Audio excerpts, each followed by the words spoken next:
All right, guys. So we delayed the second installment of the Becoming Brigitte series because after announcing that we were going to air the episode on our CandaceOwens.com website, we underwent extensive DDoS attacks all weekend. Essentially, our servers were being overwhelmed.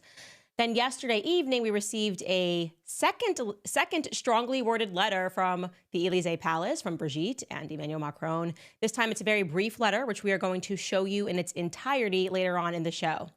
What can we say other than the Macrons sure are not behaving like a couple who have absolutely nothing to hide? So let's figure out why they are behaving the way that they are. Welcome back to our Becoming Brigitte series.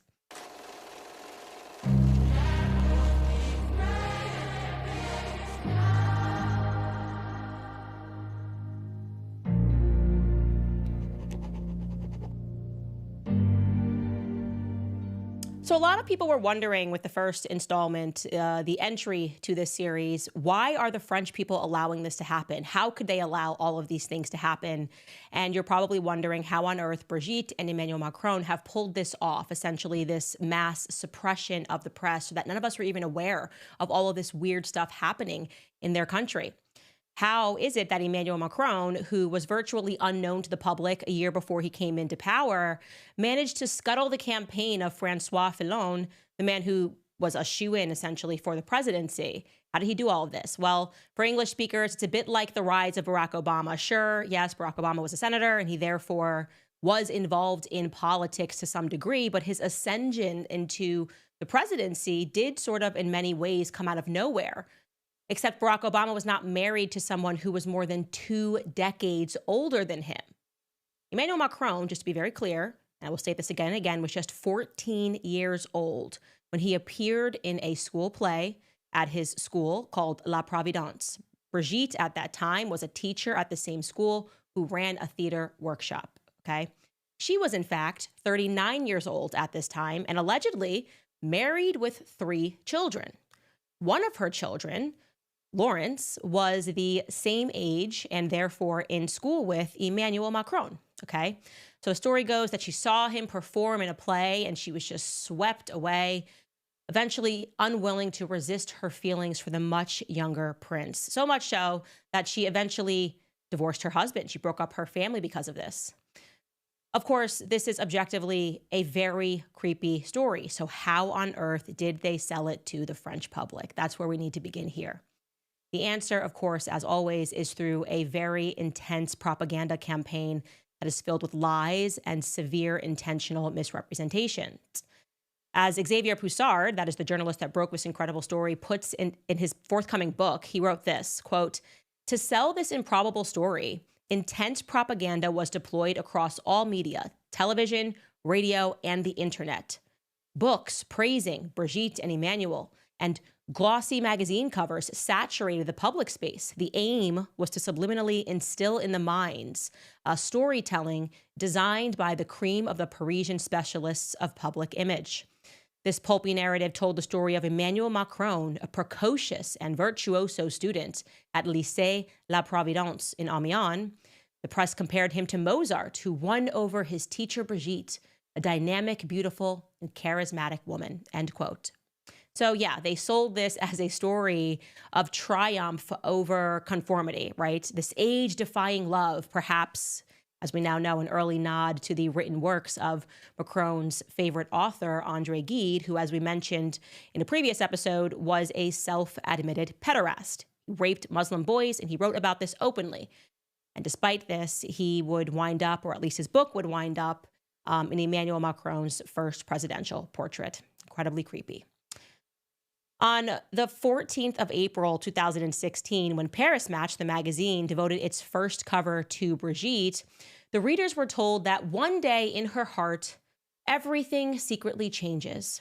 She attends Milan Kundera's play entitled Jacques et son Matre, in which one of the 9th graders, Emmanuel Macron, is the hero. He's already got his eagle eye, they write. Oh, yes, he's already got his eagle eye, kind of honing in on Brigitte. That's what we're told. Here's, by the way, a little video of Emmanuel Macron performing when he was younger in a play. You can just take a look at this. We can let this run. C'est bon de renaître. Elle m'entend. allumette, la nuit. Qu'est-ce qui fait le plus peur aux hommes? L'aboiement d'un chien,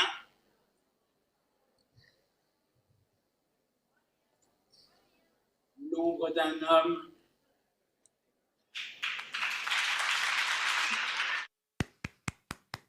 Wonderful, wonderful, irresistible for an almost 40-year-old woman who then had him join her theater workshop in the next school year. Now, we should pause here to consider how terrifying it is that the media as an entity has this kind of power to romanticize acts of sheer evil and then to gaslight and bully those who recognize it to be so. Those of us who say, no, there's something very wrong with this picture.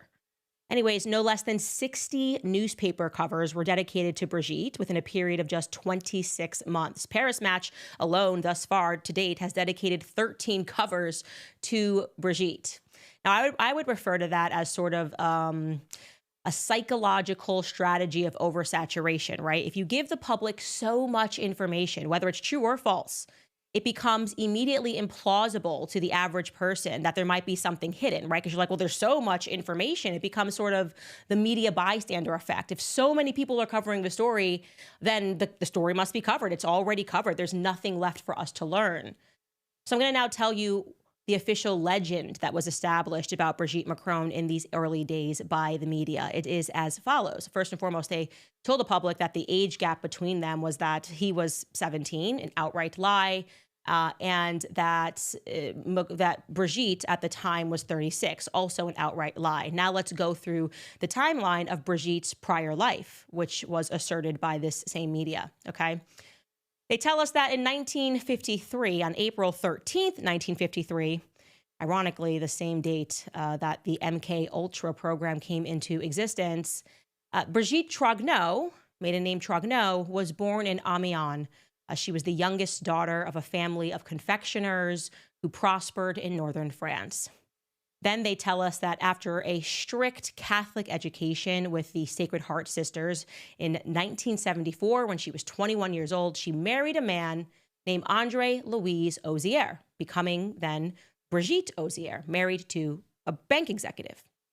Following in her husband's footsteps, Brigitte Ozier began a career as a press officer at the Chamber of Commerce in Lille.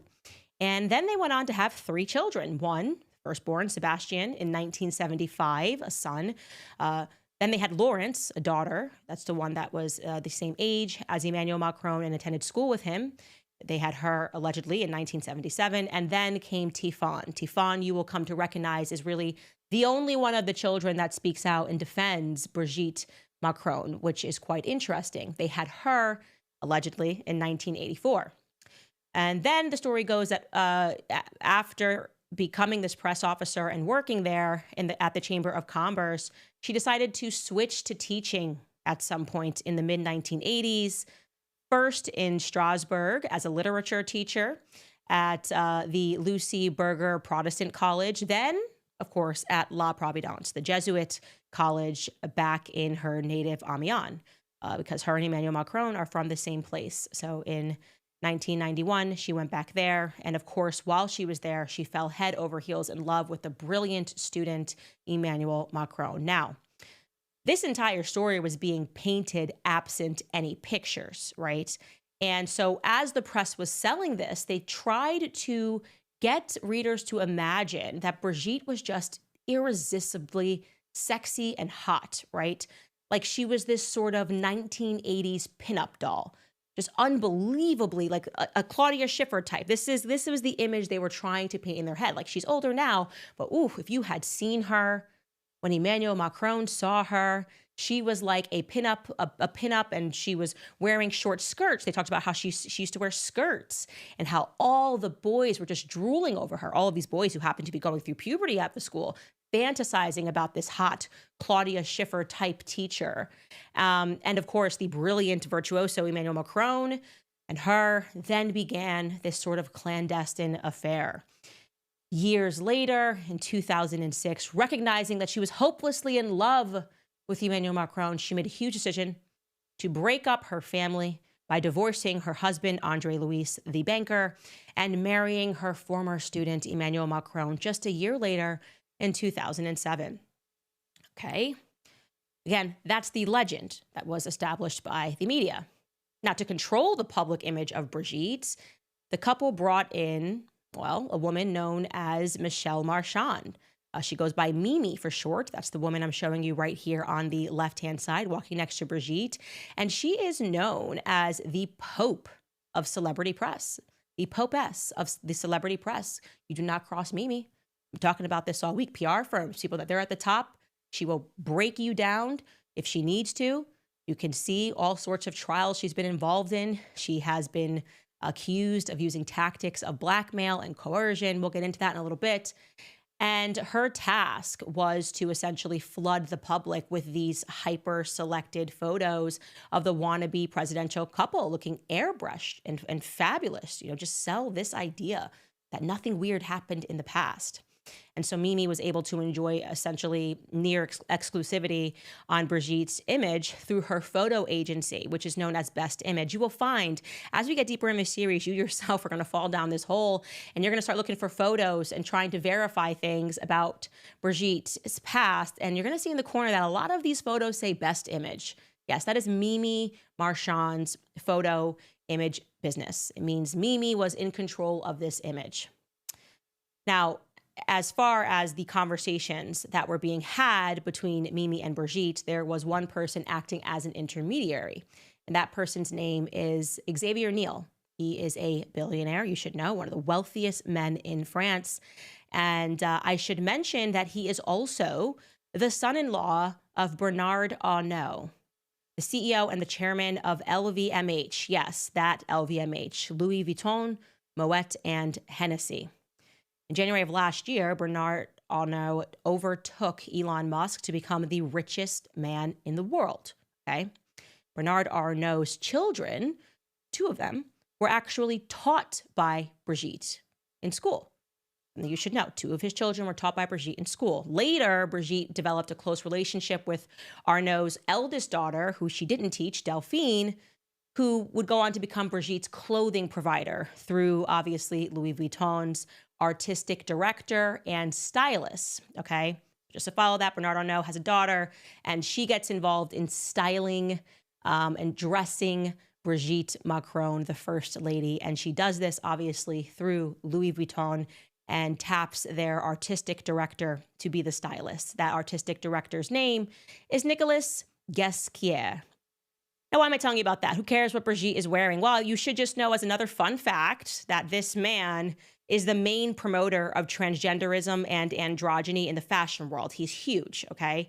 Not only has he been, and this is directly according to Out Magazine, deliberately hiring trans models and choosing them to open for Louis Vuitton's fashion show, like when he picked a 23-year-old transgendered individual named Crow Kian to open for their 2018 show in which they premiered their spring-summer collection.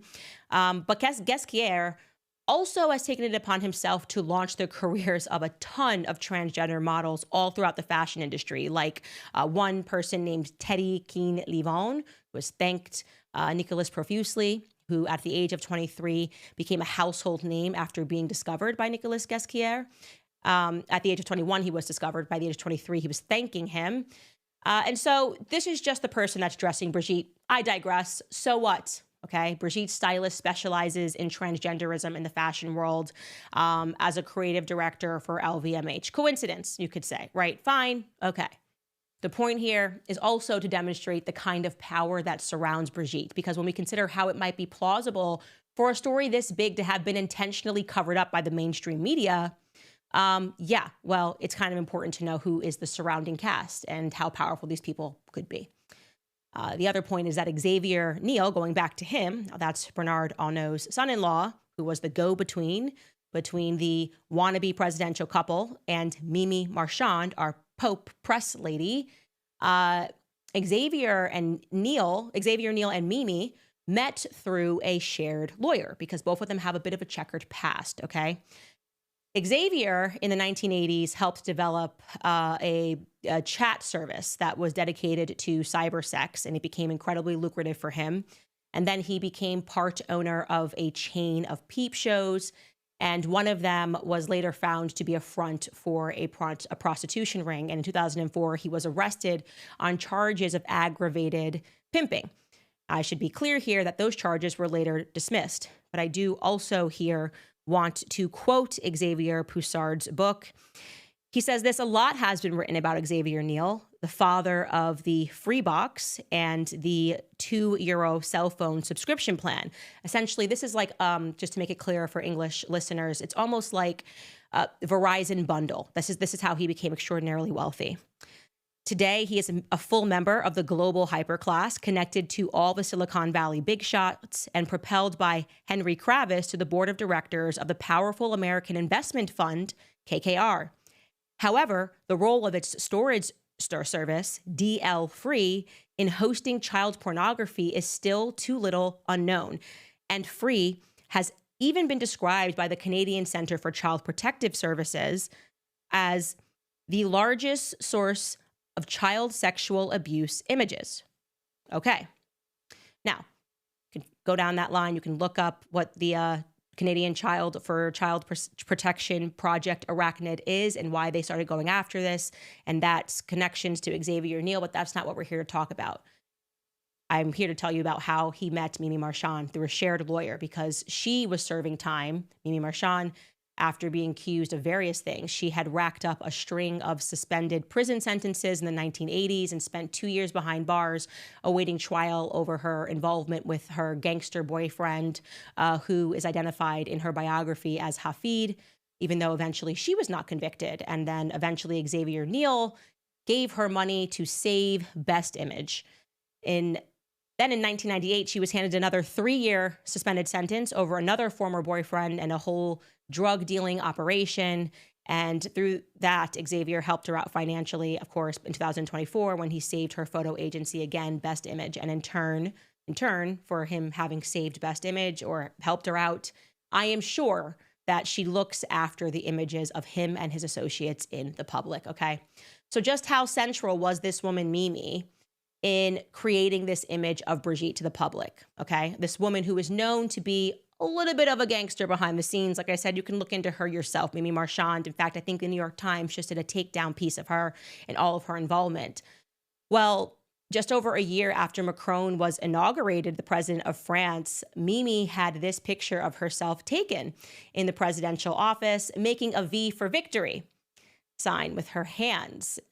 Yeah, because they were indeed victorious in having fooled the public about Brigitte. That's what I would imagine that's all about. But then something really interesting happened, okay? Very interesting happened.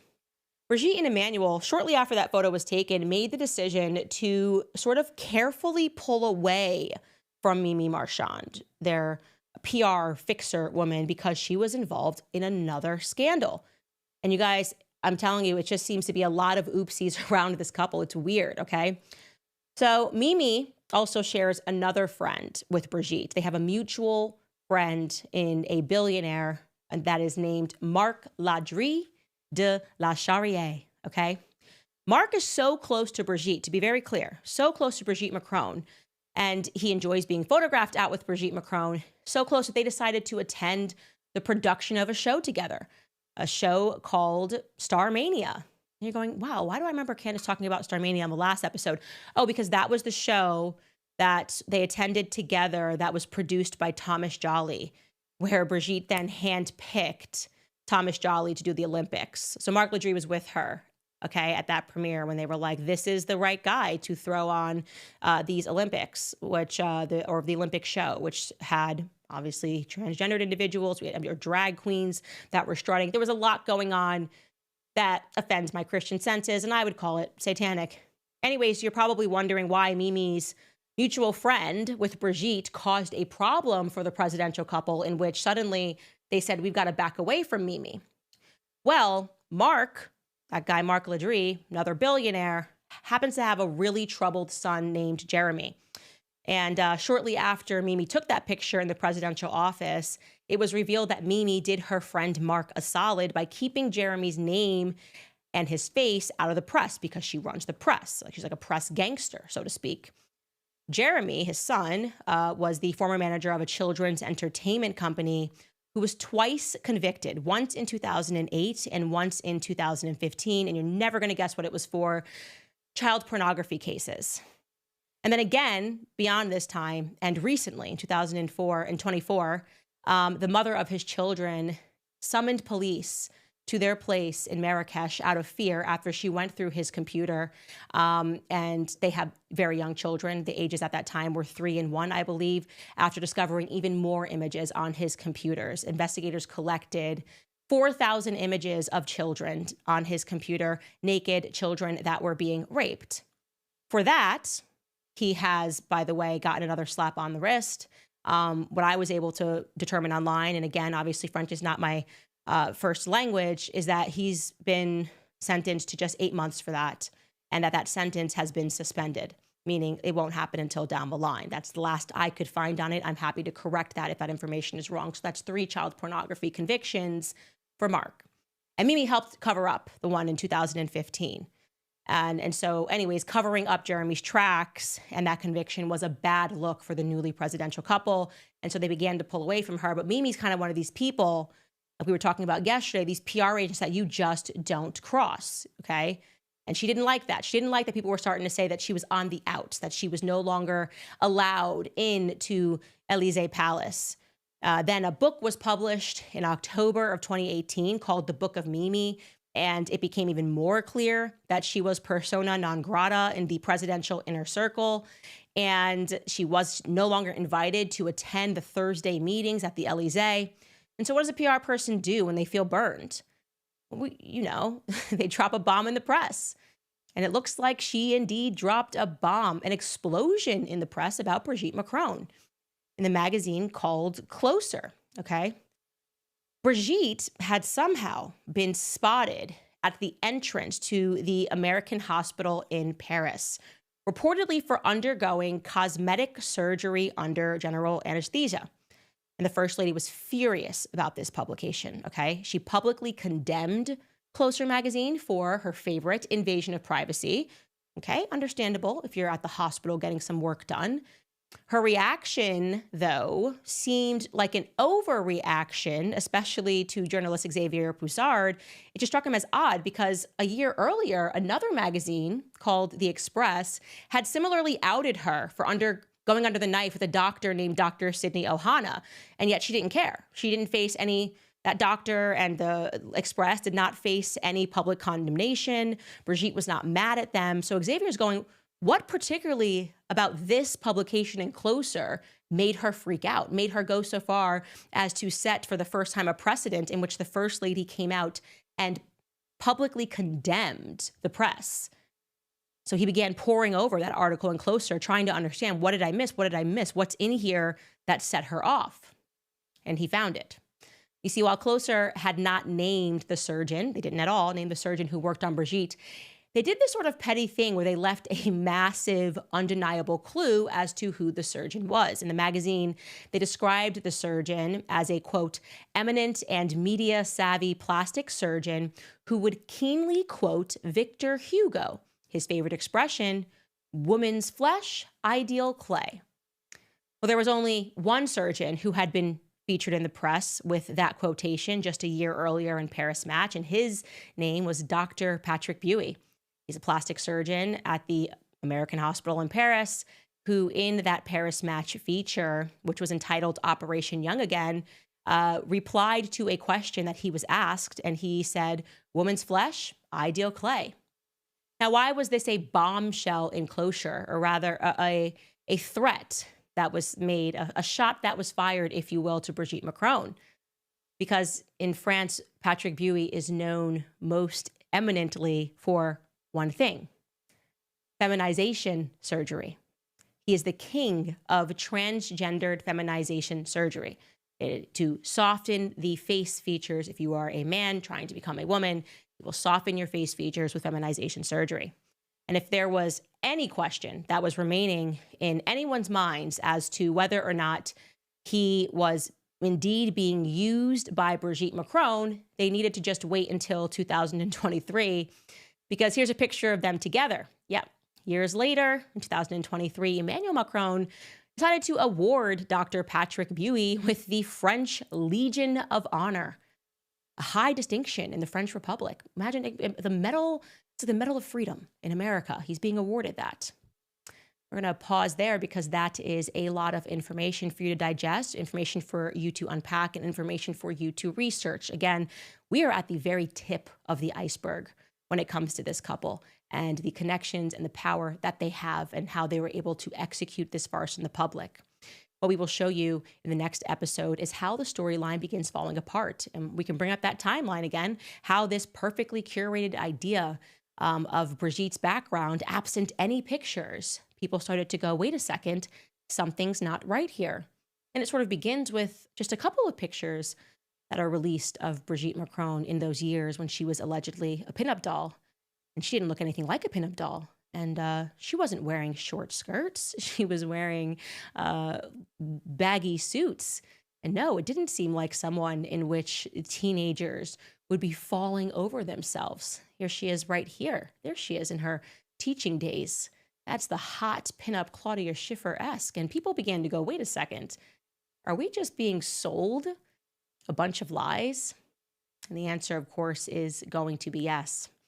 But I want to first get into showing you the letter that we received yesterday from Brigitte Macron and Emmanuel Macron. But first, I am, before we read that letter in its entirety, going to throw it to one of our sponsors, Good Ranchers, who has stood by us from the very beginning. I absolutely love Good Ranchers. I don't know if you know this, but over 85% of the grass-fed beef in stores is imported, and that is because the country of origin labeling law was repealed in 2015.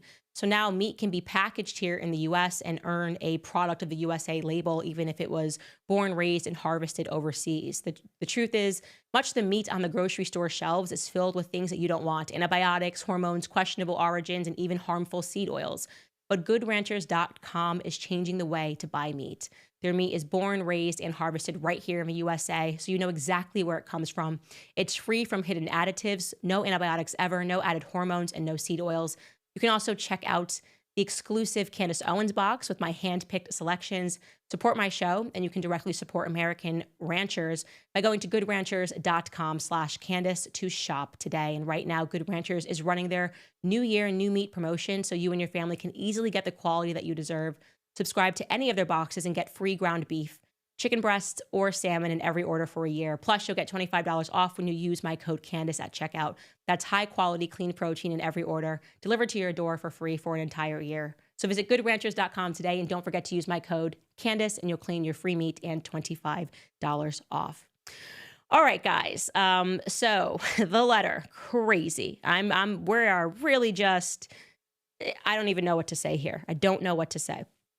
So obviously, for those of you who have not checked out the past episodes, you should. We will, here on YouTube, we will put them all together so that you can see it as a series of everything that's happened with Emmanuel Macron and Brigitte Macron. They sent us a letter, and essentially in that letter, they did not address the substance of the claim that Brigitte Macron was a woman, but began to pick apart at other things that we had said and said, this could be defamation because of this could be defamation because of that. We responded to them and basically said, look, we're not in the business of lying. Candace believes that Brigitte Macron was born a biological male. We're not doing this for funsies, obviously, okay? And we're going to give you an opportunity to answer these questions, yes or no. Very simple questions. We went over it in the first episode. Questions like, did the First Lady Brigitte Macron give birth to 3 children? Yes or no? You know, was she born a biological male? Who is the person in this photo? Etc., etc.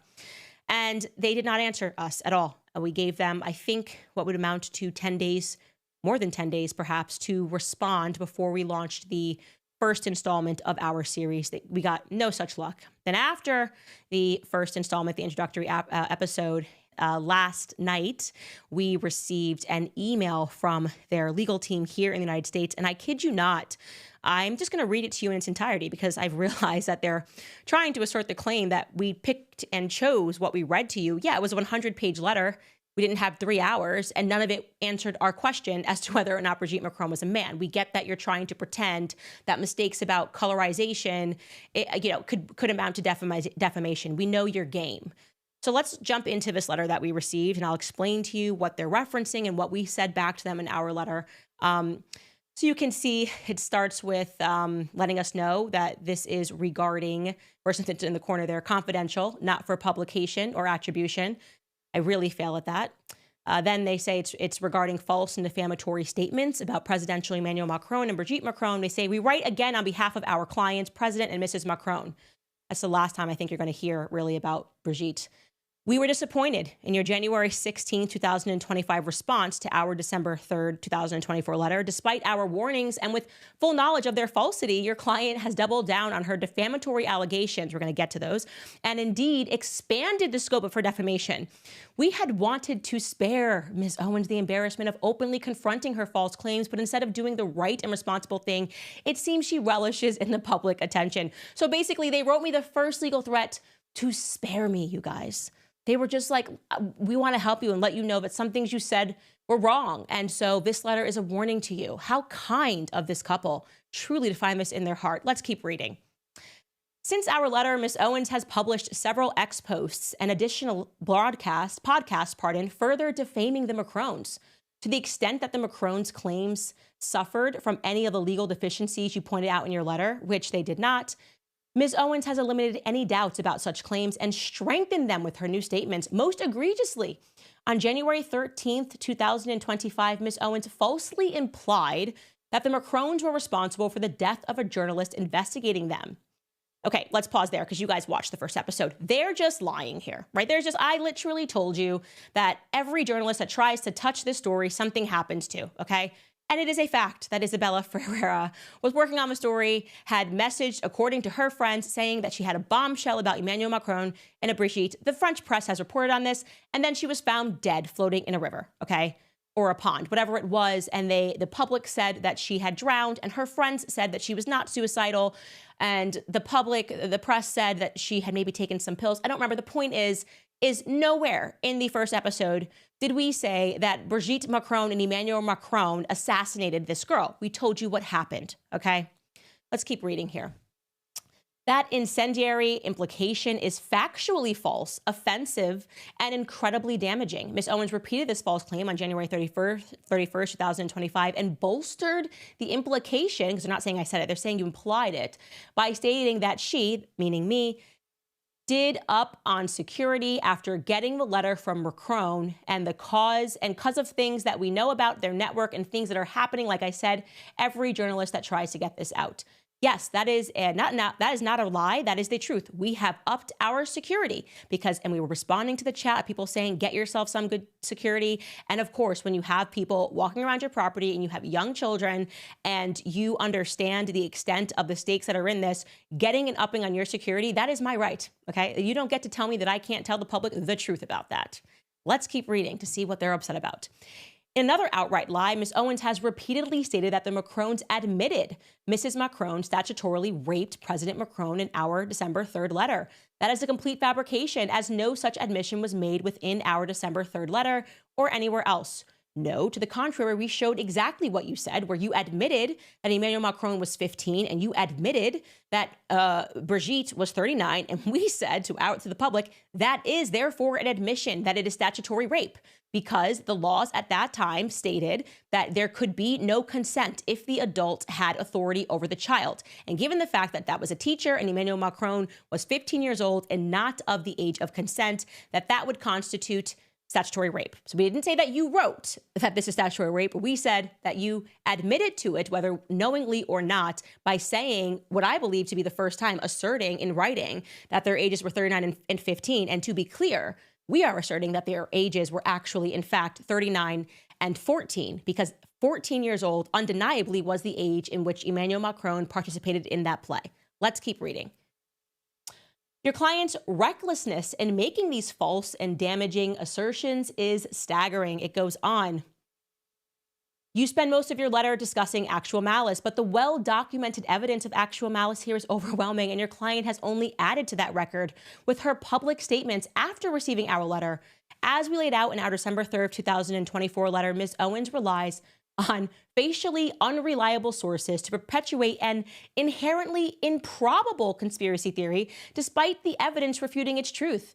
Ms. Owens claims she's a journalist, but repeatedly disregards journalistic standards in her reporting. She also continues to profit from these lies. I'm blocking out a business name, and even recently stated that she would start reselling the Man of the Year t-shirt, mocking Mrs. Macron. And just as Ms. Owens claims that she does not have to credit the Macrons, a court similarly will not be obligated to credit her claims in the face of overwhelming evidence disproving them.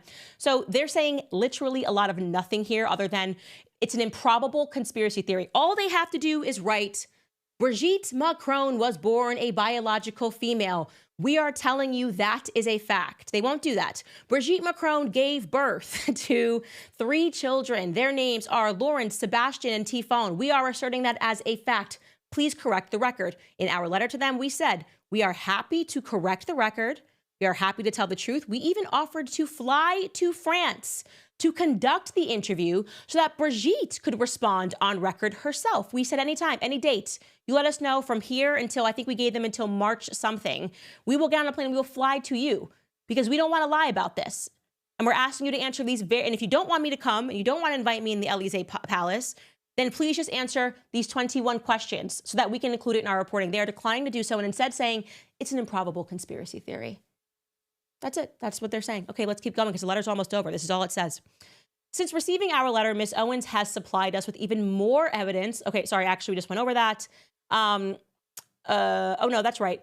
Since receiving our letter, Ms. Owens has supplied us with even more evidence of her reckless disregard of the truth, actual malice, and intent to further injure the Macrons. Ms. Owens received overwhelming written notice of the evidence contradicting her claims in our December 3rd, 2024 letter, and yet she continues to double down and expand her lies. She has refused to retract any of the defamatory claims outlined in our letter. Ms. Owens also quoted from portions of our letter, but refused to present her audience with much of the substantive evidence refuting her claims. All of this is blatantly obvious attempt to further defame and injure the Macrons and hide the truth from the audience she has repeatedly lied to about these issues. So essentially what they are saying is, we sent you a 100-page letter and we went over everything that could potentially be defamatory. Like I said to you, ignoring the substance. Is Brigitte a man? Yes or no? A biological male? Yes or no? Was she born a biological male? Yes or no? And starting to nitpick colorizations of photos. And they're actually going to list the 2 things again, so I don't need to be redundant here. They're going to list parts of a letter that were in their initial letter that we did not present to the public, which is why we're showing you this entire letter, because it's ridiculous. You're going to see exactly their pattern of not addressing the substance and always going to nitpick things that they say are defamatory. So let's keep going with this letter. It goes, Ms. Owens mistakenly believes that her false statements about the Macrons are protected by her freedom of speech and religion, or at least thinks that it will be useful to her cause to throw those terms around. Defamation is not entitled to First Amendment protection because, quote, there is no constitutional value in false statements of fact. And then they list a lawsuit, some jurisprudence there. Thus, Ms. Owens cannot publish, here it comes, guys, an accusation that she knows has no evidence behind it as a fact to fit her desired storyline, and then cloak herself in the First Amendment. A defamation claim premised, in part, here we go, on Ms. Owens's false claims that the Macrons are involved with a satanic cult does not implicate any religious belief where no such group even exists. So they're saying here, and this I did, guilty as charged. They did a whole segment in their first letter about me speaking about satanic and cults, implying that they were in a satanic cult. And they're saying that that is defamation. To talk about Satan, talk about satanic cult is a form of defamation. And they're asking me to correct the record. And I'm saying I'm not doing that because as a Christian, okay, I know that satanic cults do actually exist. And for them to allege that I said that they couldn't exist, that they don't exist, is completely insane and a violation of my right to practice my religion. So I'm going to hold the line on that. I'm going to go hold the line, which I did tell you guys, on speaking about my viewpoint and the viewpoint shared by many, that the Olympic ceremony was satanic. That is, even the main participant, Barbara Butch, okay, the lesbian who was at the center of that, laughed about the New Testament in her Instagram story and then pulled it down. You don't get the right to tell me that you're going to sue me for defamation because I'm talking about Satanism in a context that makes you uncomfortable since you handpicked Thomas Jolly to put on this performance. My answer is no. So let's keep reading your letter and get to the other points that you feel that I've taken away, okay? Likewise, the remaining false claims made by Ms. Owens are not based on her religious beliefs just because she uses religious rhetoric to gain followers. Yeah, that's what I'm doing every Mass. Every Sunday, I'm just trying to gain followers. Your equally ridiculous explanation to excuse Ms. Owens's false statement from legal liability that the statements are supposedly rhetorical hyperbole also fail. So on this next portion, my lawyer wrote back to them because they said another defamatory claim was me saying Emmanuel Macron was a psycho, and they're alleging that that is defamation. Again, none of this is about the substance of the claim that Brigitte's a man, but we're going to give you what their response to is that. First, if Ms. Owens sincerely believes that what she says, which she repeatedly claims the statements are not rhetorical hyperbole, statements that consist of rhetorical hyperbole, a vigorous epithet, or loose figurative or hyperbolic language are protected because they cannot reasonably be interpreted as stating actual facts about an individual. Ms. Owens cannot simultaneously take the position that she believes the truth of her defamatory assertions and that those statements are exaggerations that no reasonable person would take seriously as statements of purported fact. If anything, this nonsensical argument in your letter only further demonstrates that Ms. Owens deliberately distorts the truth for shock value to her audience, a further admission of her malice and financial incentive to defame the Macrons. Moreover, the context of her statements flatly disproves any notion that Ms. Owens was not seriously maintaining an assertion of actual fact. To the contrary, Ms. Owens repeatedly asserts that she is providing facts and recently noted a trove of evidence of her false claims. Ms. Owens stated this clearly and eliminated any doubt that she was engaging in rhetorical hyperbole when she claimed on January 10, 2024, that she is exposing what she deems to be the truth. Previously, she made the defamatory assertion that President Macron is a psychopath, while citing research supposedly supporting her allegation and claims that Mrs. Macron's purported sexual abuse of President Macron turned him into a psychopath. With her claiming to expose the truth that is supported by research, no reasonable listener could possibly believe that Ms. Owens was engaging in rhetorical hyperbole not meant to be taken seriously. So I'm showing you this full letter because it's important for you to understand this is the exact strategy that they have gone after reporters, okay? In France, when you see suddenly the mainstream media goes, she won a defamation claim, it's never about whether or not Brigitte Macron is a man. She's never won that ever. It's always about this person identified the wrong person in the photo. She's saying that Emmanuel Macron was a psychopath. Does she have the credentials? Is she able to, as a non-PhD in psychiatry, to assert that he's a psychopath? I'm going to go to court and find out. And then when they win and they get like a civil harassment charge, their media, who I just explained to you in this episode how they control that media, rushes to print that she won a defamation suit. Have you heard them once throughout this entire letter simply assert that Brigitte Macron was in fact born a female? Have you heard them assert that Brigitte Macron did not, the current First Lady, transition? No, it's petty little claims. This is just the end of the letter here. I'm not hiding anything from you. Let's keep going. And yes, it is true. Both of these things were in their first letter about him being a psychopath and about satanic cults.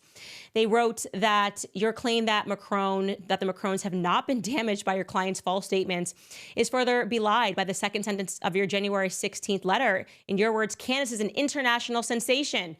Oh, thank you, lawyer. Thank you. I got a good lawyer. He's so kind.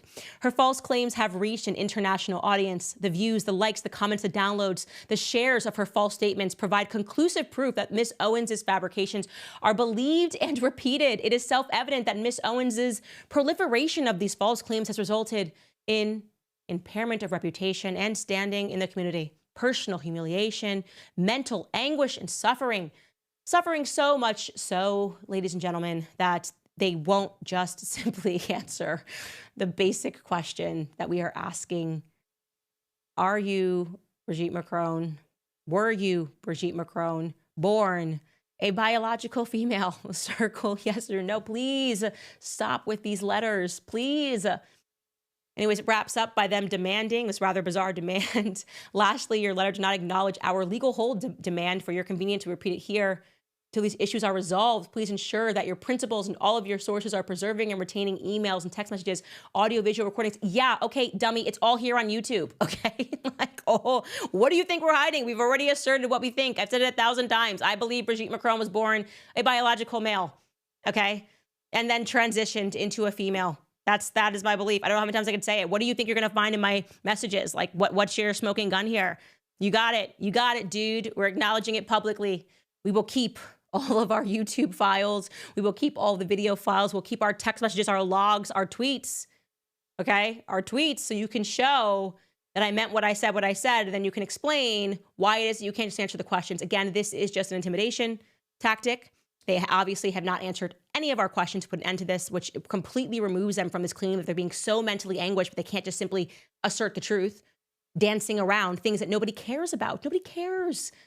She called Emmanuel Macron a psycho. That is just...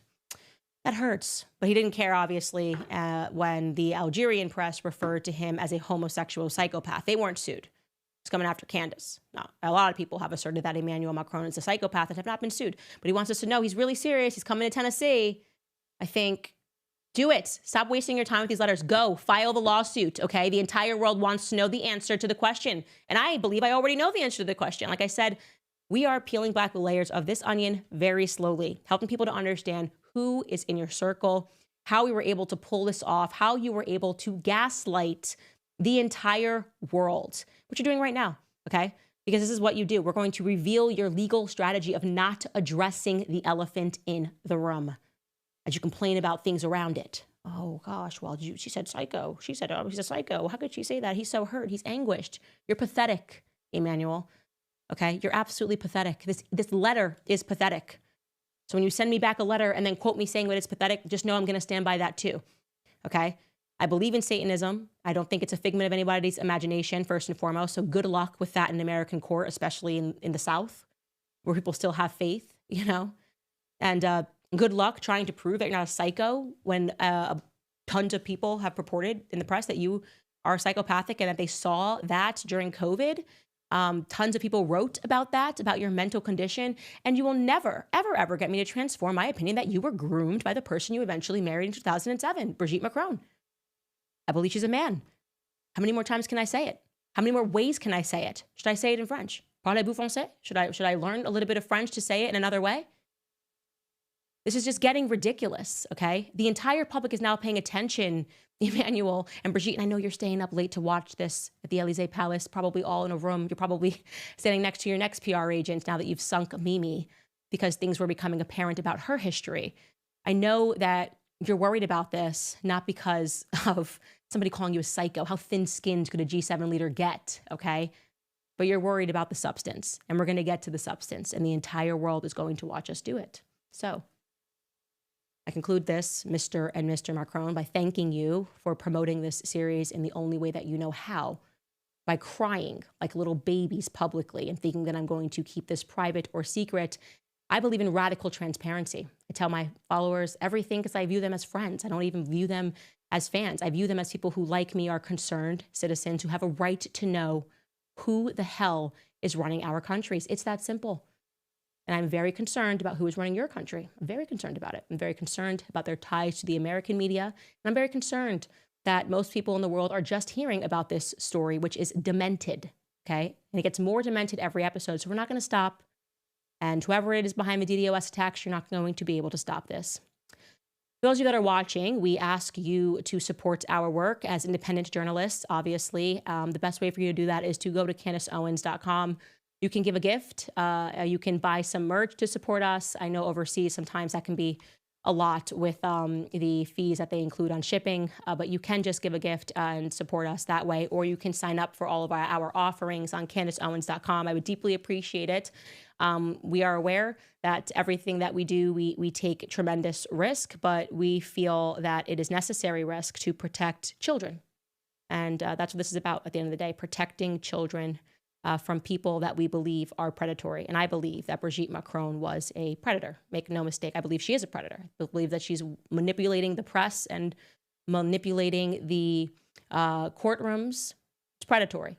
Manipulating journalists, trying to shut down speech, all of it's predatory. So that is our conclusion, you guys. Thank you so much for tuning in to episode 1.